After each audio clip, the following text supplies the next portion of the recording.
Today we're going to learn how to make a ho-ho cake with almonds. This cake is very special to me. It's been in my family for years. My mother makes it throughout the holidays, but you can make this cake whenever you like. If you're a cake eater, this is a good one to make. For your ingredients, you will need your powdered sugar, cream cheese, vegetable oil, your preference of the chocolate frosting and the devil's food cake. I use sliced almonds for this. You're going to need your eggs and your Cool Whip. So start off making your cake. The ingredients that you'll need will be the 3 eggs, a half of cup of vegetable oil, 1 1/3 cup of water, and your devil's food cake mix. After you gather all your ingredients, you want to go ahead and preheat your oven to 350 degrees. I use 2 9-inch pans for this, so you're going to spray oil on the inside of your pan and lightly cover the bottom of it with flour so your cake does not stick to your pan. After coating your pans, you're going to grab a mixing bowl and you're going to use the devil's food cake mix, and you're going to put your egg, your oil, and your water into the bowl. And I use the mixer. You can use a wooden spoon if you'd like.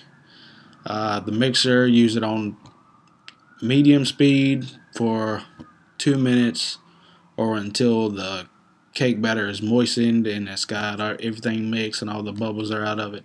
I usually do it for 3 to 4 minutes. After you mix all your cake batter, you're going to pour it into your 2 9-inch pans evenly. You don't want to have one side bigger than the other because you're going to be splitting each side in half. After pouring the cake batter into your pans, you're going to bake them for 30 to 33 minutes.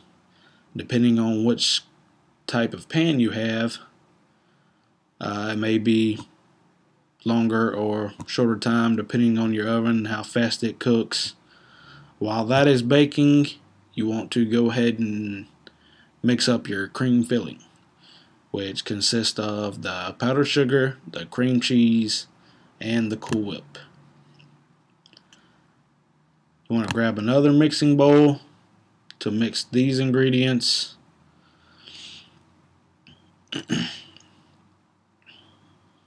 The cream cheese, I would cut it into blocks so it will be easier to mix depending on how long you leave it in room temperature, because it will melt quickly.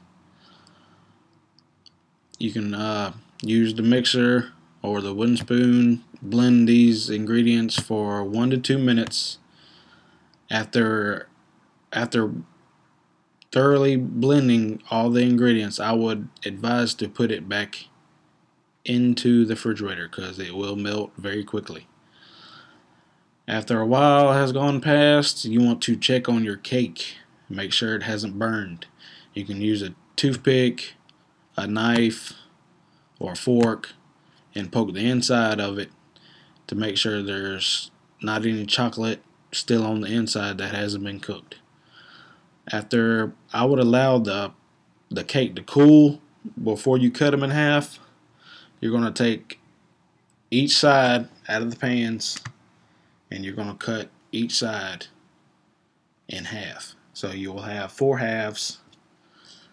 After you cut your 4 halves, you're going to pull out your cream filling, and I would take one of the tops of the halves and put it on the bottom side, and I would spread cream filling on the first layer, and then you're going to add your other cake layer and spread another layer of cream filling all the way until you get to the top. Do not put the cream filling on top of the cake. You can if you would like, but that's not the way I do it. So after you got your cake I would advise you to put the cake back into the refrigerator while you're melting your frosting. You're going to put the frosting in a microwavable bowl. You could use your cup and put it in the microwave to be melted. You can put it in there for on high power for a minute. Every 30 seconds I would pull it out and stir it and make sure it's melted completely. You don't want your chocolate to burn, your frosting to burn along the sides. Burnt chocolate is really nasty. You can pull your cake back out of the fridge and drizzle the frosting on top of it, allowing the frosting to drain down the sides of it. You can spread the frosting on top of the cake. After the frosting has been applied to the cake, you can start sprinkling your almonds. If you don't like almonds that much, you can use a little bit. I love almonds, so I covered the top of my cake with the almonds. After the cake is finished, I would place back into the refrigerator to allow the frosting to cool, because it will melt the cream filling. Enjoy.